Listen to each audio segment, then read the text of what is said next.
So we're very glad to have Alan Needleman visit with us today. Alan actually worked here at some point. He said for 5 years. So Alan did his undergraduate work at the University of Pennsylvania. Then he got his PhD at Harvard in 1970, working with John Hutchinson. He came to MIT for 5 years in the applied math department.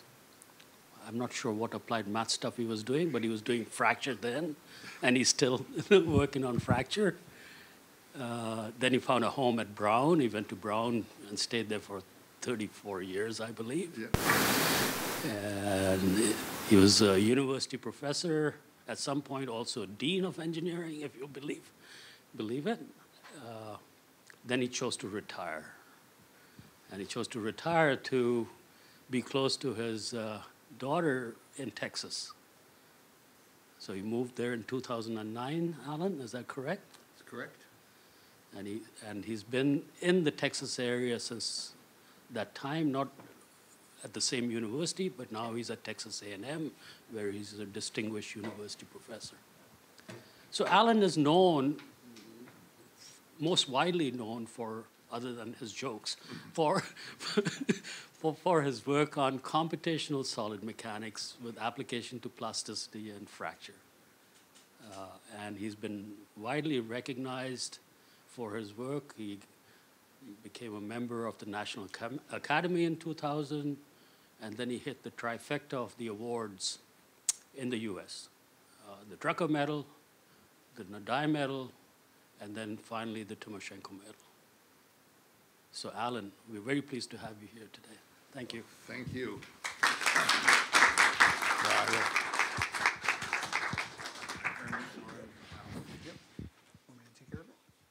Yep, there's a little switch right on top. I think it's on. Well, thank you very much for the very kind invitation. It's wonderful for me to be back here. It's been many years since I've been at MIT. And like most of the places, when I leave them, they get much better.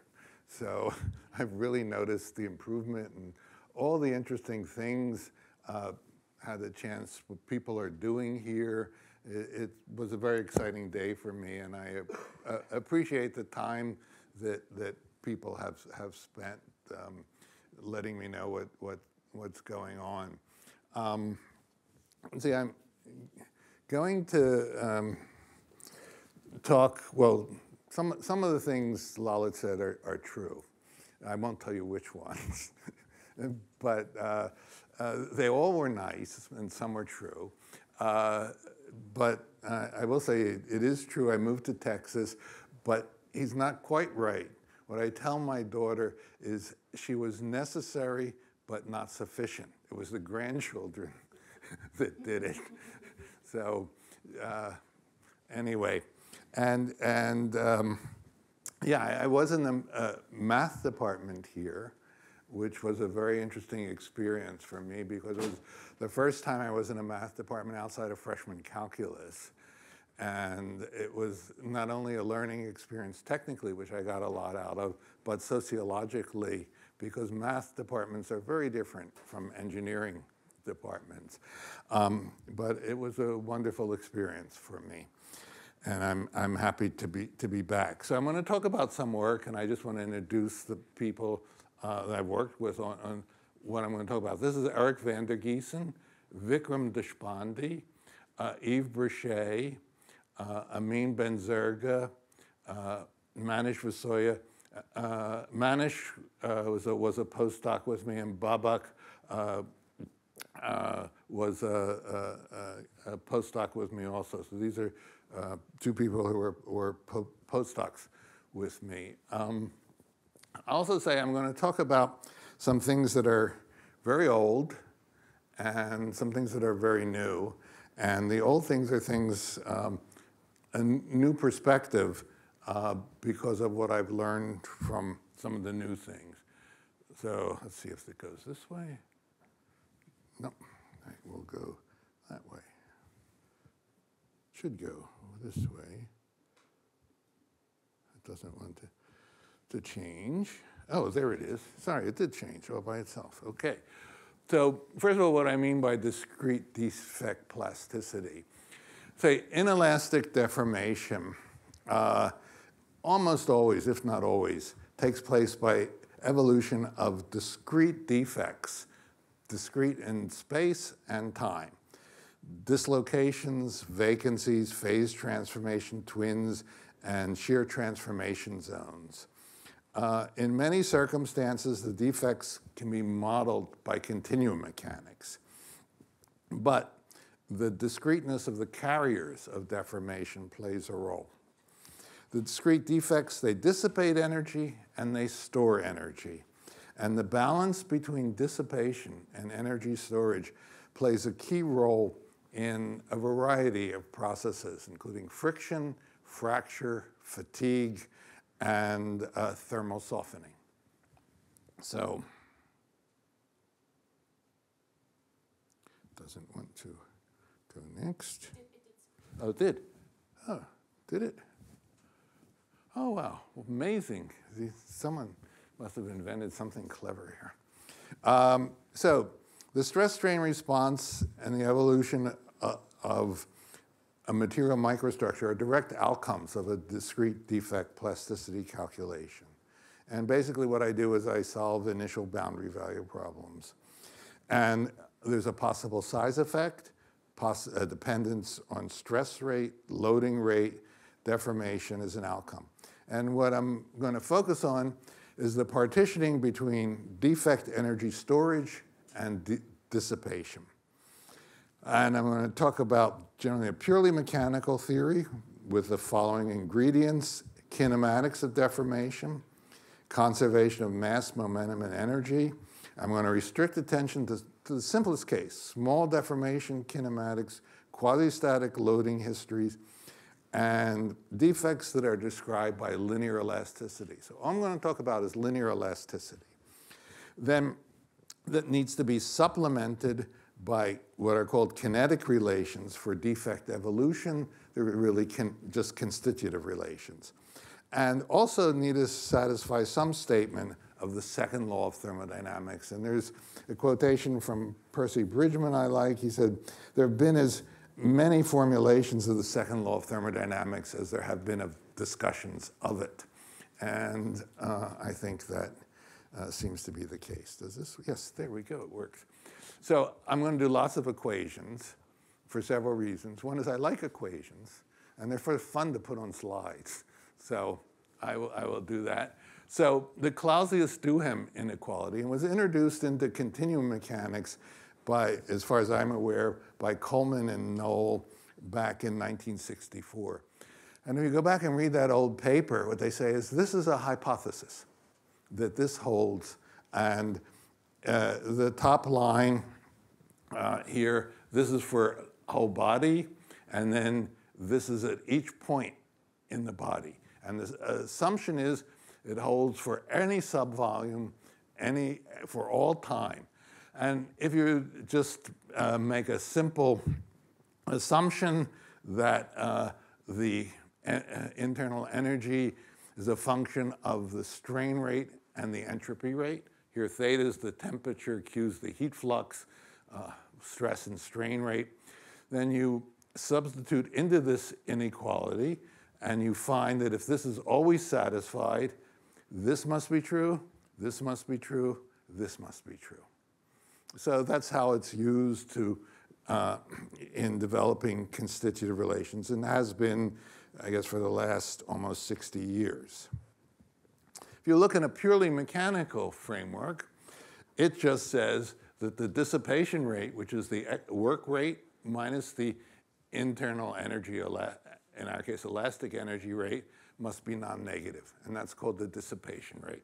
Or locally, this is the local dissipation rate, this is the work rate, that's the energy. If you were to take small deformation plasticity or viscoplasticity, substitute it in, this is the flow rule, come out with the dissipation rate is lambda dot times this product.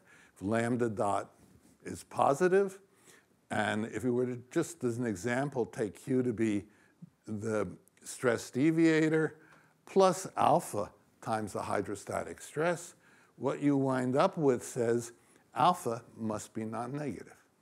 Otherwise, you will have, if lambda dot is positive, then if alpha is negative, then you can have negative dissipation rate and violate the law. Okay, so, oh, that's backwards. Is that backwards? Which way am I going? Nope, sorry. Okay, so Clausius, why the Clausius-Duhem inequality? Again, it was introduced by Coleman and Knoll, and at least in some specific cases, it's a stability requirement. And there's a nice paper by Coleman and Mizell, and another one by Costa de Firmis. One case showing it guarantees Lyapunov stability. Another case, it guarantees stability in the sense of continuous parameters. Another quotation I like is from Richard Bellman. It says, stability is a word with an unstable definition. And there are many different things that can be called stability. So the question is the Clausius-Duhem inequality, or non-negative dissipation rate, more generally a stability criterion? It's one question. And what are the implications of the Clausius-Duhem inequality for discrete defect plasticity? And those are the sorts of things I was looking at. So I'm just going to talk about some solving boundary value problems. So we want to simulate and predict the response of solids undergoing plastic deformation where the discreteness of these plastic flow events plays a significant role. I'm going to only focus on dislocation and shear transformation zone plasticity. The defects are characterized by their elastic fields. You have singular dislocation fields and Eshelby inclusion fields for STZs. Want to predict the stress-strain response for various loading histories, size effects and scaling with size, scaling with material parameters. I'd like to predict that. And particularly now, the evolution of the heterogeneous internal fields, since these are discrete defects, and in particularly, what is the partitioning between energy storage and energy dissipation? Okay, so I'll just say a picture how we do things. I won't talk about the words. We know analytical fields for these discrete defects in an infinite medium. We can solve an image problem, ordinary linear elasticity problem, and superpose. That's it. Why do this? Because the image fields generally vary very slowly. The discrete defect fields have a much faster variation, and we can use a much coarser discretization than if we needed to directly solve for them in the calculation. And for example, if we do finite element calculations for the image field, we can have 10 or 20 discrete defects within one finite element. And if you had to resolve the defect fields with finite elements, you'd need many, many elements per defect. So that's it for that. And then we can calculate the dissipation rate. Well, we know the external work rate, but all these defects have surfaces, even though it's linear elasticity, they have surfaces of discontinuity.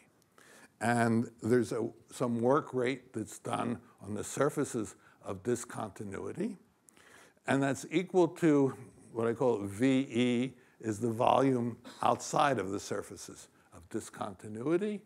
And so you integrate over that volume, and this is the defect fields, this is the image field, and this is the work rate on the individual surfaces.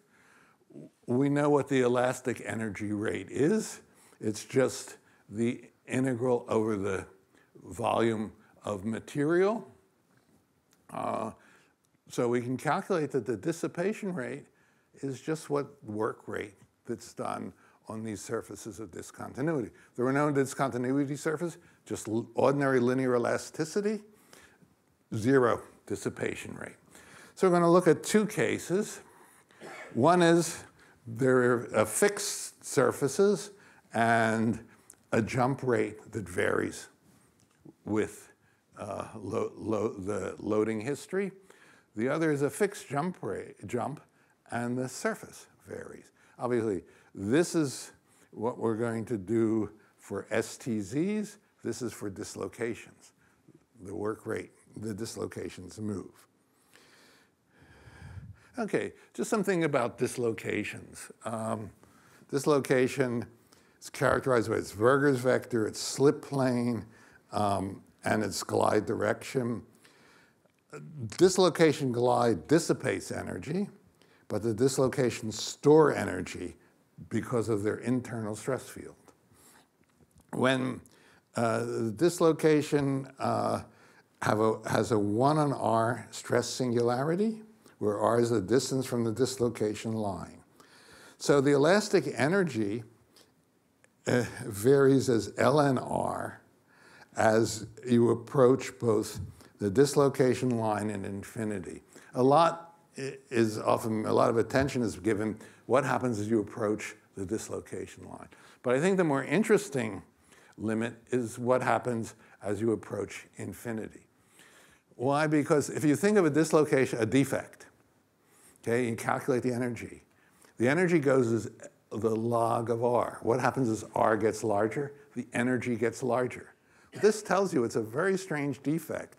The energy is not localized near the defect, as it would be for a vacancy or see for an Eshelby inclusion.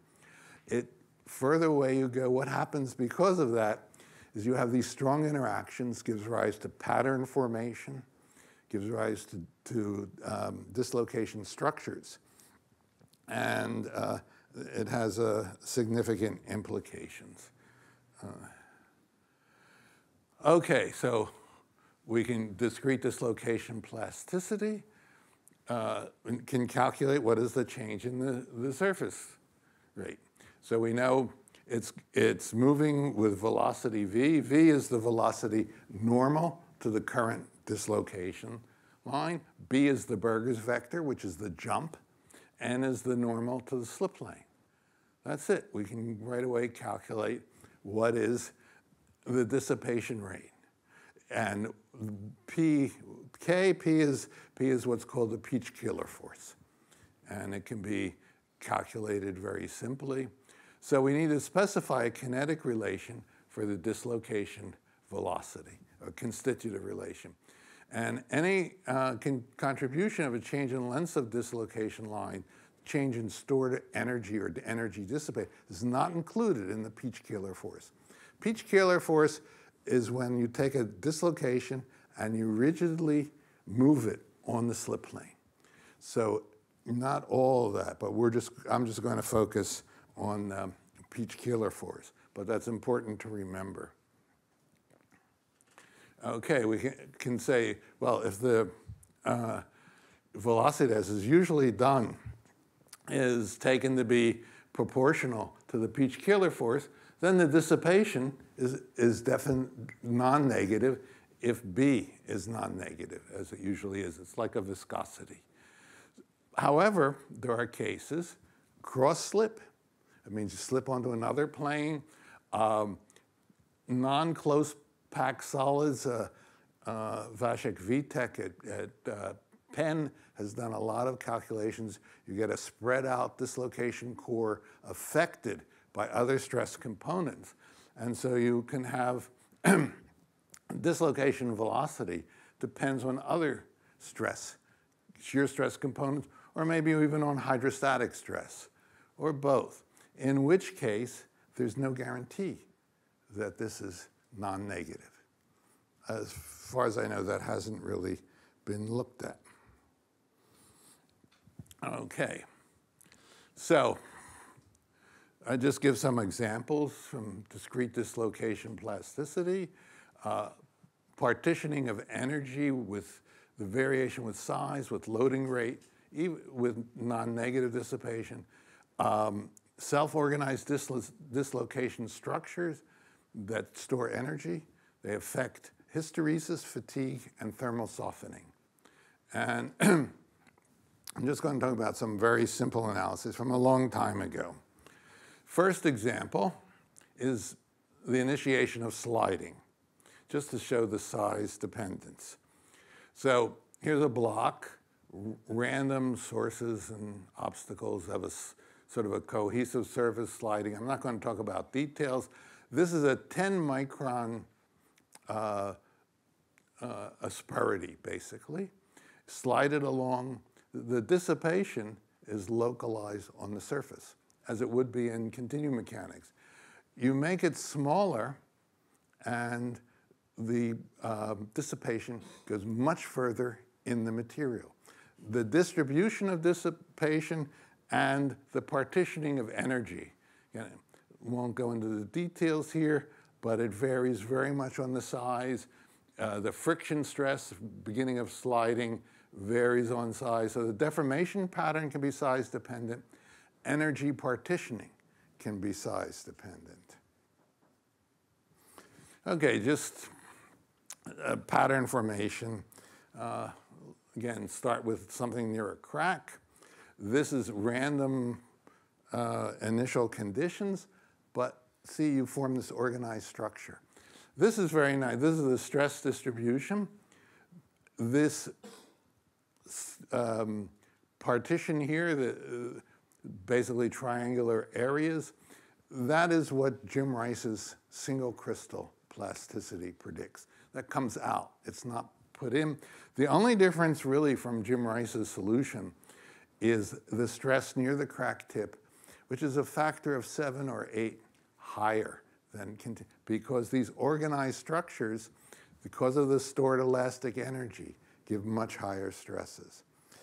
What that leads to in fatigue, if you look at just ordinary continuum plasticity and ask, well, what is the dependence of the fatigue threshold, smallest delta K, shaking, when fatigue occurs? It must depend on the yield strength, because you have no yielding, you have no hysteresis, therefore you have no plasticity.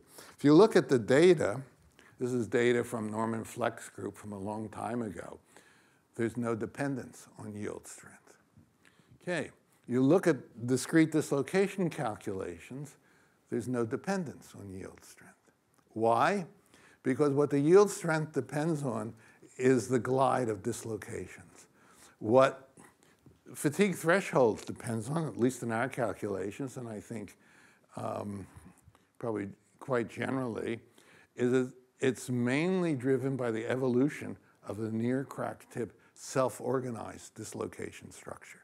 One of these has nothing to do with the other. It's not related at all to the yield strength. Another example from fatigue that I like, again, why the discreteness is important. This is experimental data. It's called the short crack effect. Short cracks in fatigue grow much faster than long cracks. This is what fracture mechanics predicts. This is the data. This is extrapolated here. The data only goes that far. This is what, in our calculations, what fracture mechanics predicts. This is the data. This is monotonic loading, function of size, the fatigue threshold, the maximum delta K, or what is applied in monotonic loading. There's a slight size effect. This is cyclic loading. I think looking at small scale events in continuum mechanics, not enough attention has been paid to cyclic loading, which of course is very important in practice, and the behavior can be very different from plastic loading. So what happens here?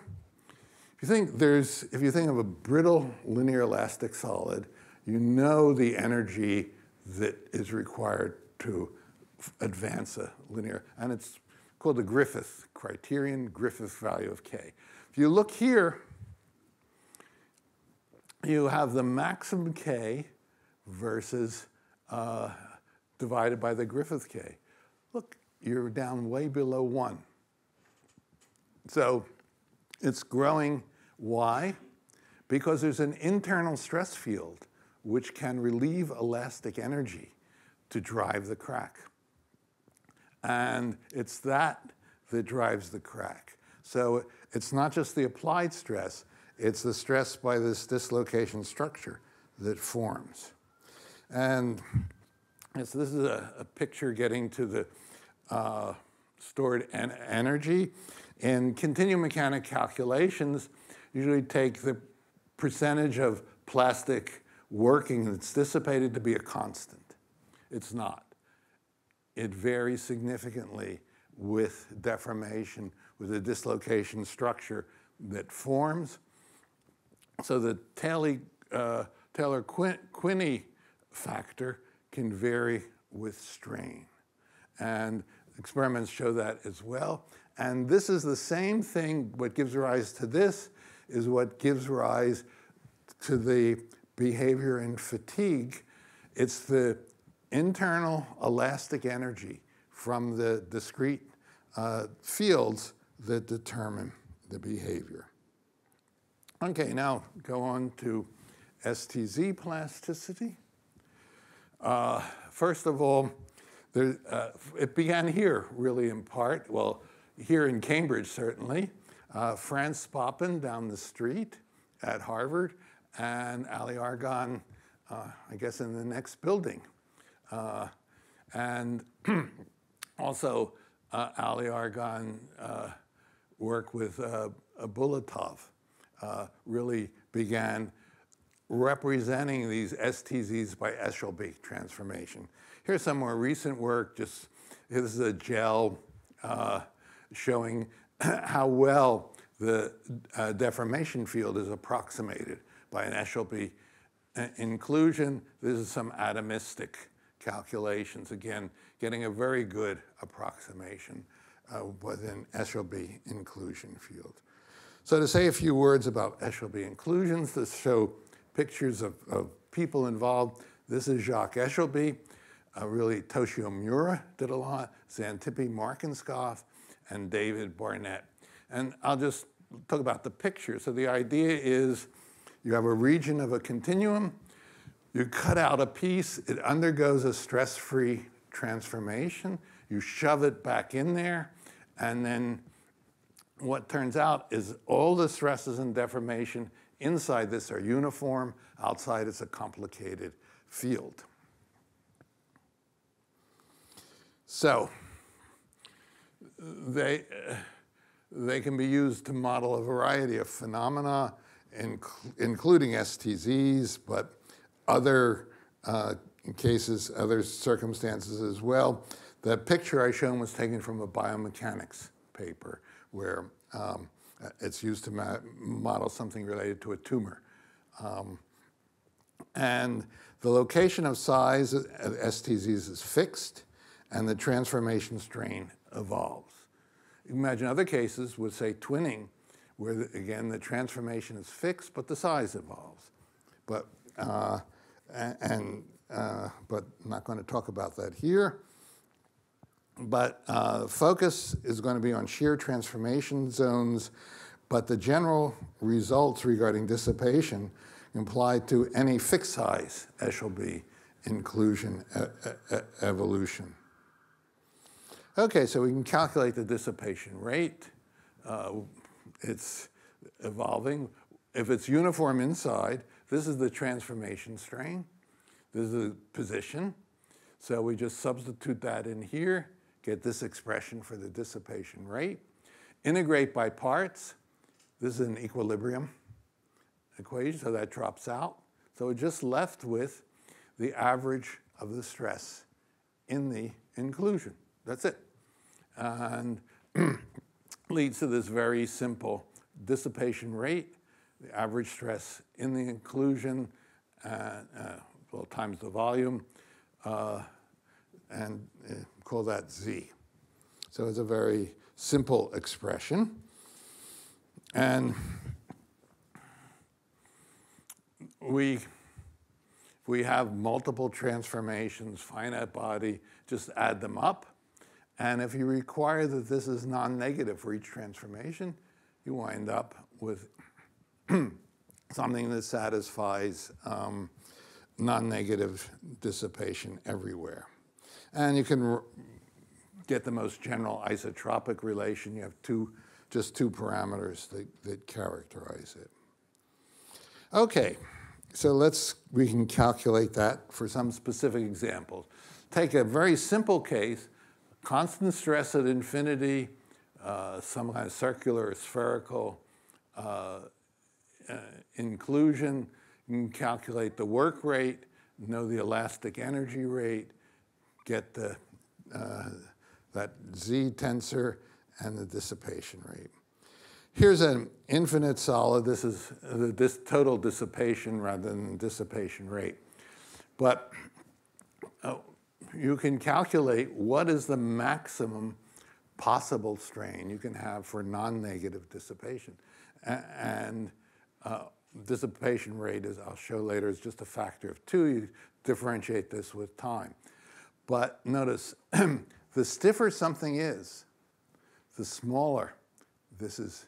This is an inequality, must be satisfied. So you can only have non-negative dissipation or dissipation rate if this inequality is satisfied. And here, it's a quadratic in this case, dissipation. This is the dissipation rate. Goes to 0 if you put in representative numbers. Here at about, was it 0.06 or 7? Here's about 0.03 strain. So meeting the Clausius-Duhem inequality limits the transformation shear strain to being about 3.5% or smaller. And you can look at how it evolves with time, again, using just a linear relationship. And what you get is the strain goes up to some maximum asymptotically. This is a very simple relationship.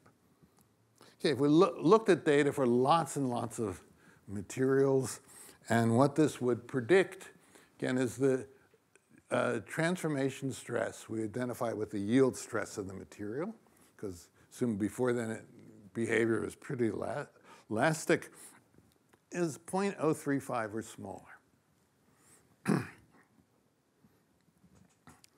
You look at atomistic calculations, many of them. Ali Argon's experiments. Here we fit things to an Eshelby inclusion. You get much larger values of the transformation strain. So the fit of an Eshelby transformation strain to atomistic an experiment gives larger transformation strains than permitted by the requirement of non-negative dissipation. This is widely observed.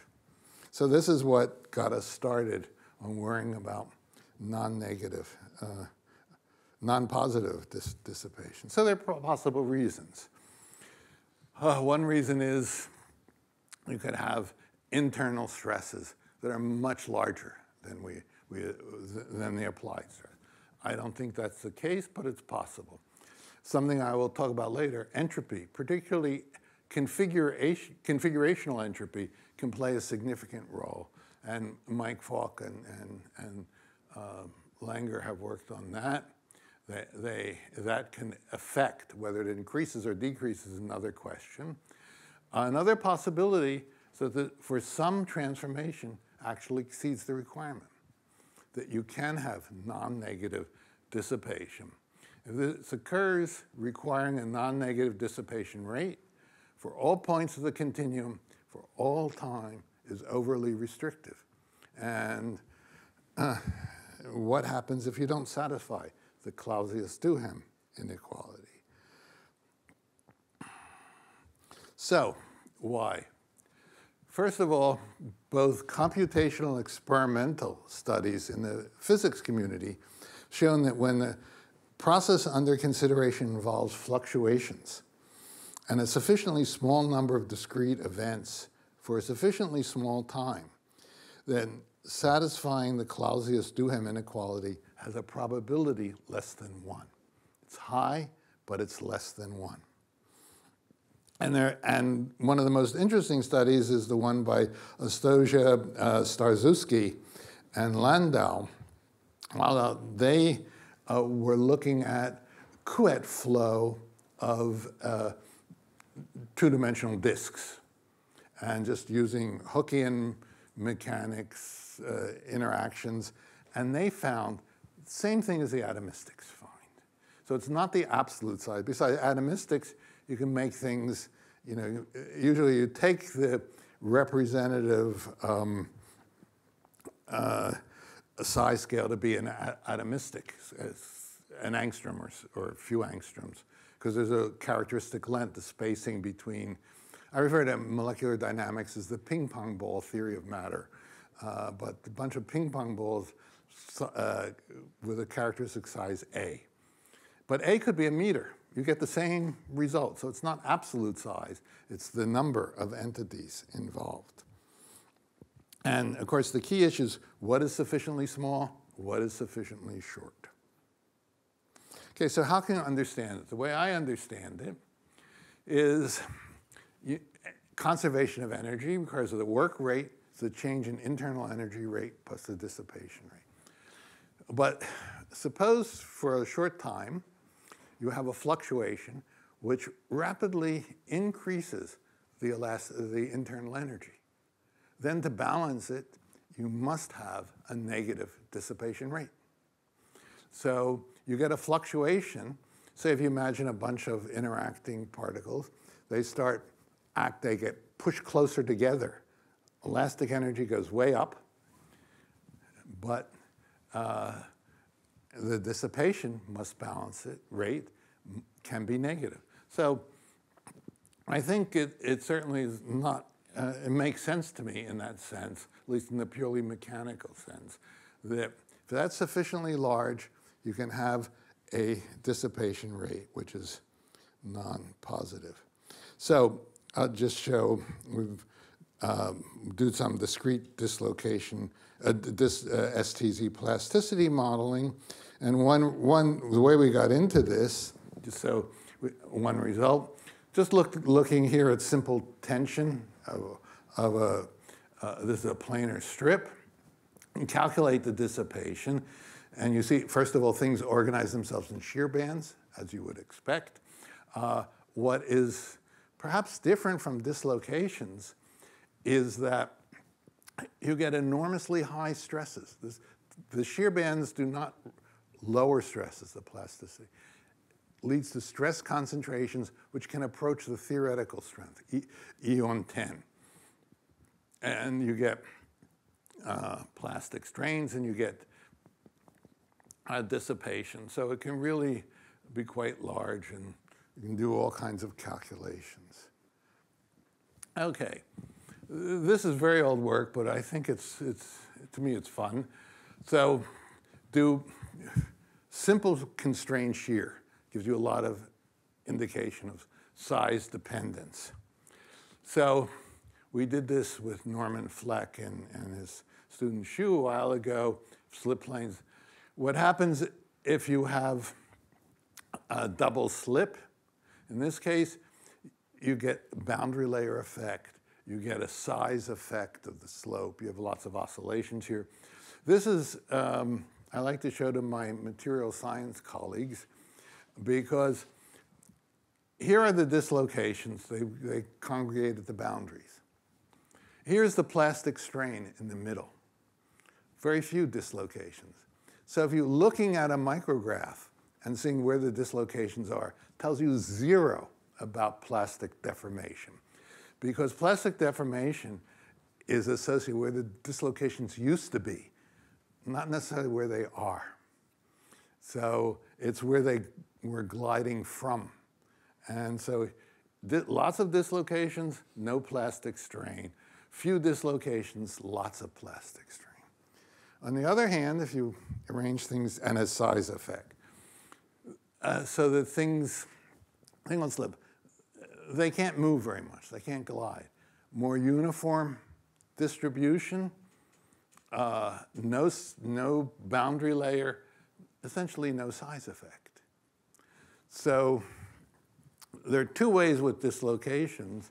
You can either have dislocation that moves a lot, and then you get a size effect, you get dissipation.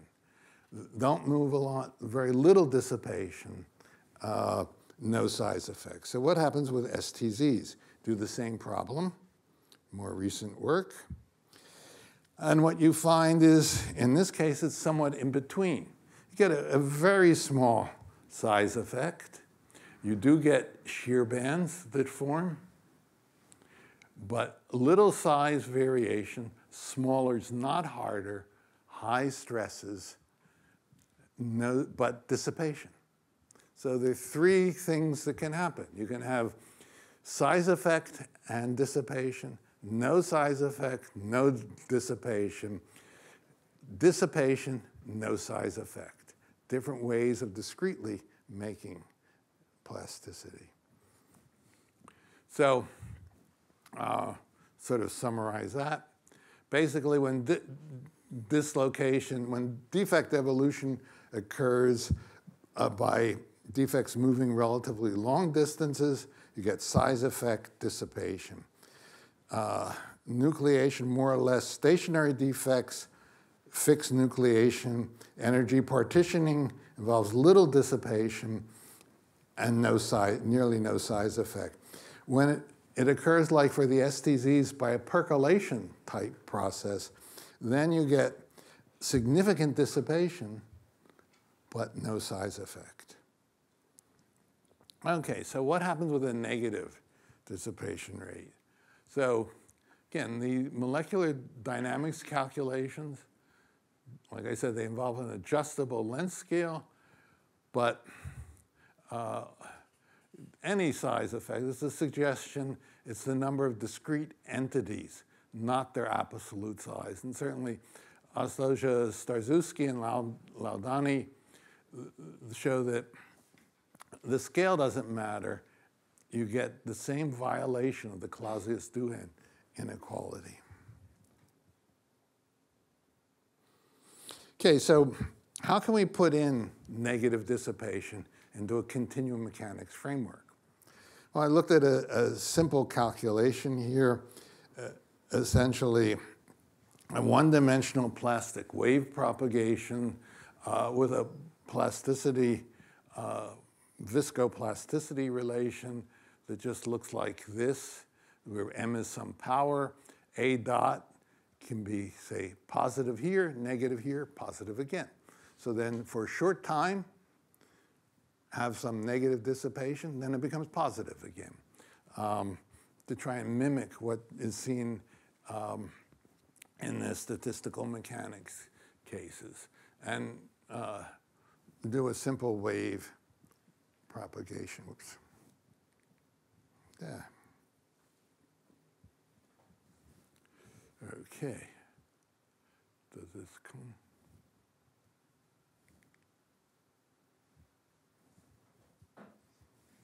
It can go next. Here we go. There we go. Okay. So here's a case. What happens in this with all positive dissipation? You get a wave, propagates across, and reflects back. Eventually, the viscosity wins out. You approach the quasi-static solution. Here's what happens with significant negative dissipation. Propagates the same way, comes back. Boom, completely unstable. Calculation blows up, lots of negative dissipation. But if the negative dissipation is sufficiently small for a sufficiently short time,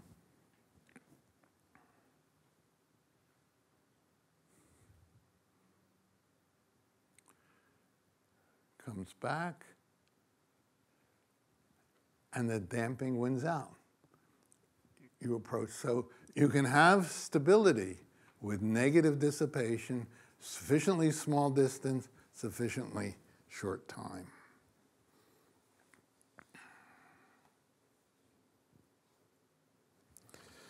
So we could do the same thing. We haven't done it yet. We could do that for Eshelby inclusion.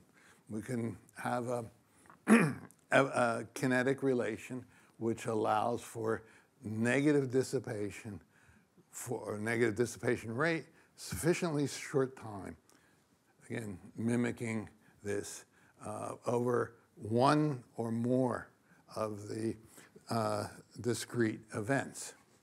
But what's not known at all is, so we know that it's a stability condition in some contexts. Is the Clausius-Duhem inequality more broadly a stability condition? That's a question. If so, can stability in some appropriate sense, can it be maintained even if the Clausius inequality is violated?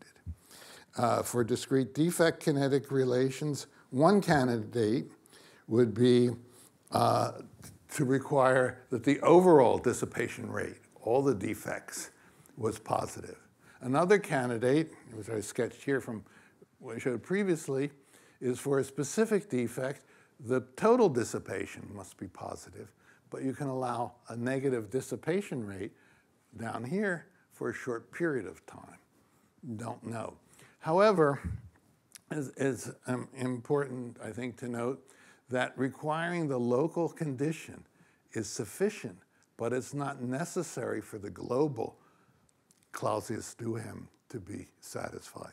So is this the problem? That this is overly restrictive, and it maybe stick to the total Clausius-Duhem inequality. I don't know. I think there are a lot of questions here.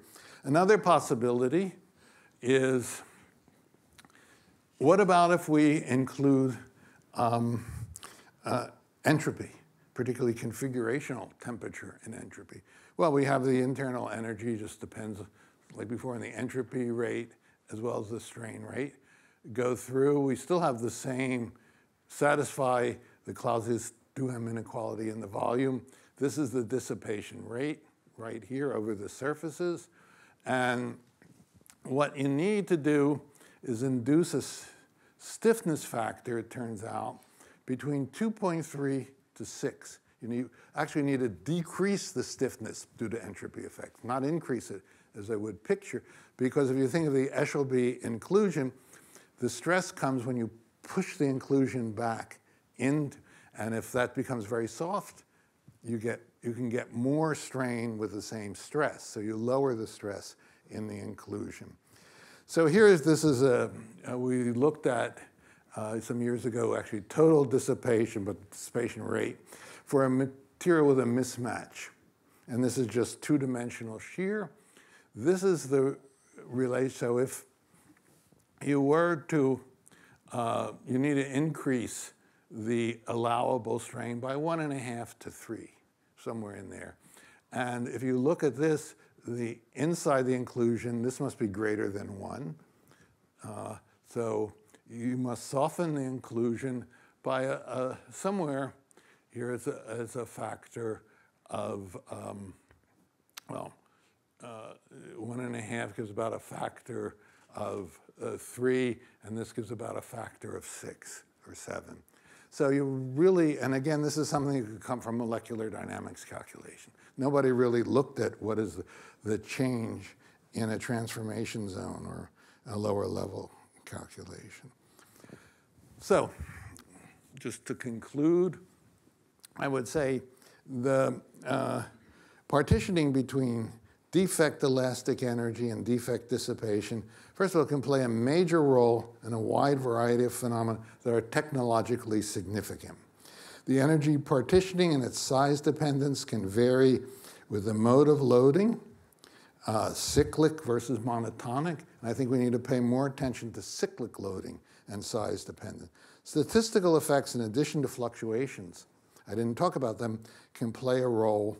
For example, interaction of discrete defects can be chaotic, and how to characterize those statistics. For discrete STZ plasticity, requiring a non-negative dissipation rate imposes a strong limit on the allowed transformation strands. They do for any Eshelby inclusion. It's always the stress divided by a modulus, and typically that's pretty small. And can consideration of entropy sufficiently increase the transformation strain? Unknown, but answerable. And a continuum mechanics framework for allowing local negative values of dissipation rate really remains to be developed, but I think it would be very worthwhile. And presuming more broadly that the Clausius-Duhem inequality is a stability condition, what are the conditions for overall stability if it's violated? And if that, I think, remains to be answered. Can you violate it locally and still maintain overall stability? And I think perhaps more broadly, for a variety of small and soft materials and systems, it may be necessary to develop a continuum mechanics constitutive formulations that abandon the requirement that the Clausius-Duhem inequality satisfied at all points for all times. And think of when we went first to small scales. First thing that went, which I think was hard to get head around, was that the constitutive response was size dependent. Now we may have to give up something else, that the dissipation rate may not have to be non-negative at all points for all times. So thank you for your attention.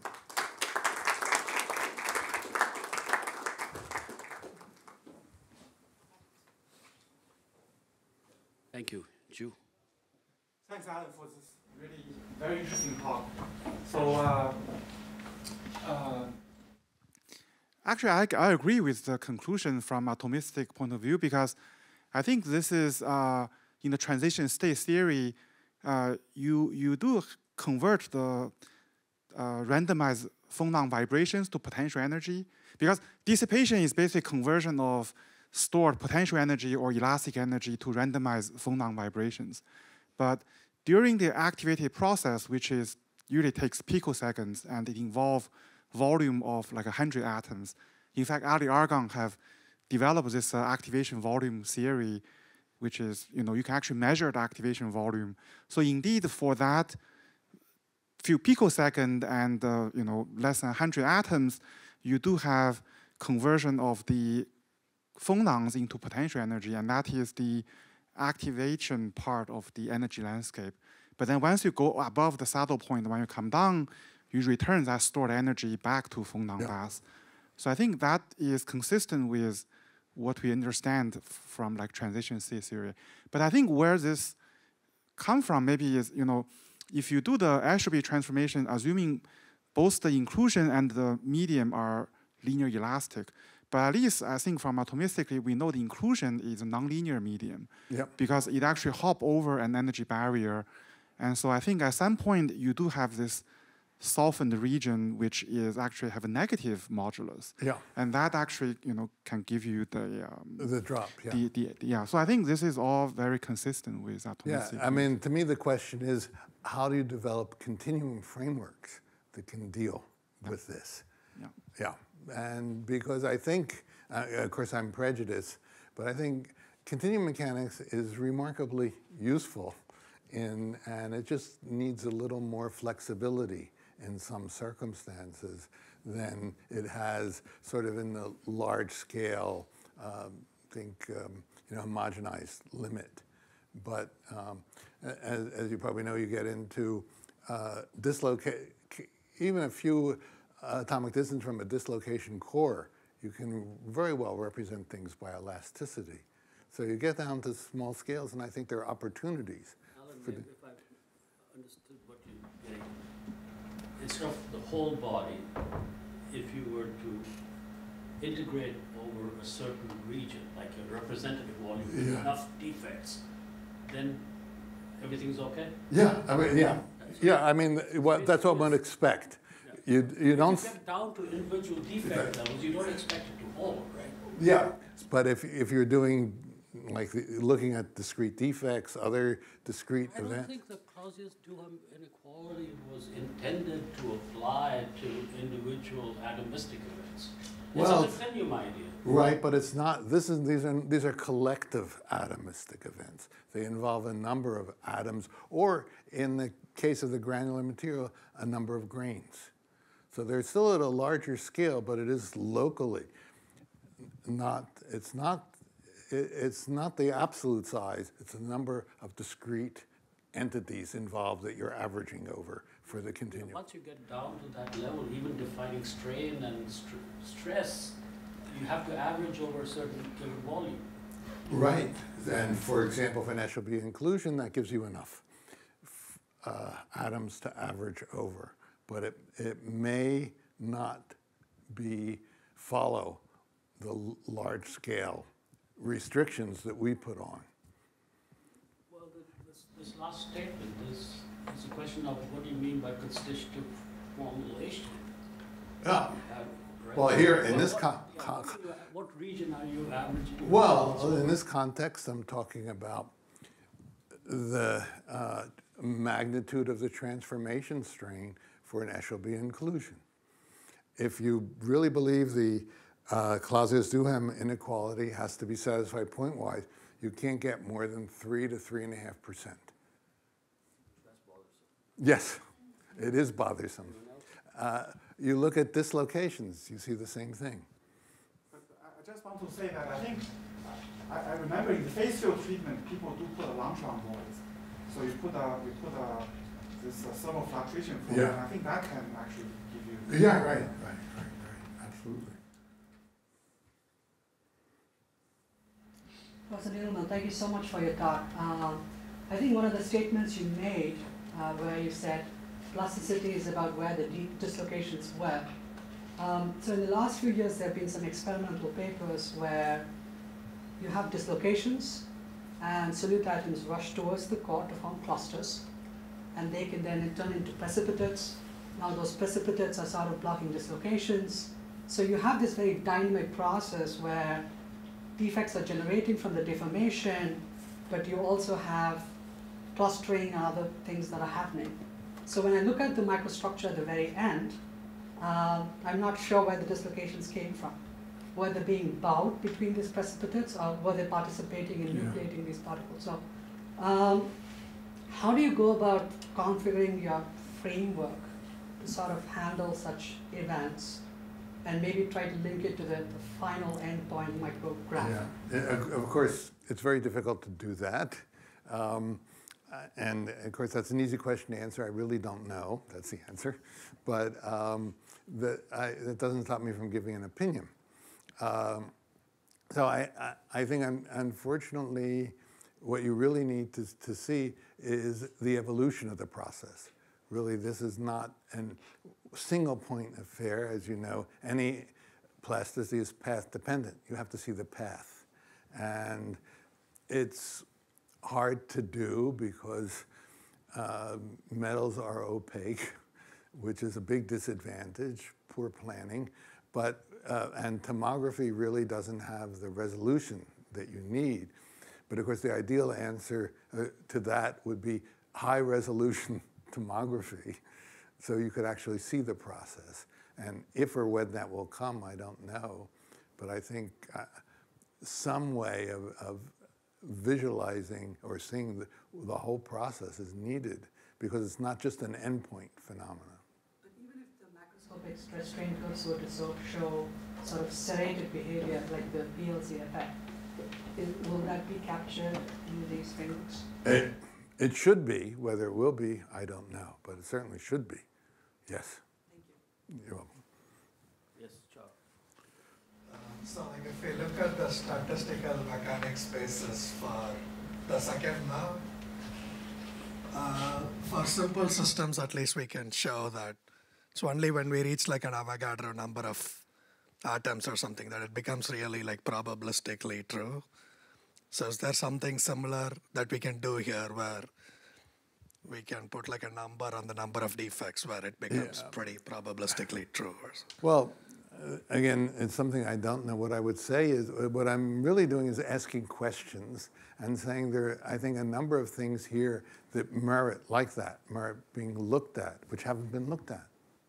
I'd say it's an opportunity that hasn't been taken up, but as far as I know. But yes, definitely it's worth looking at. All right, so let's thank Alan.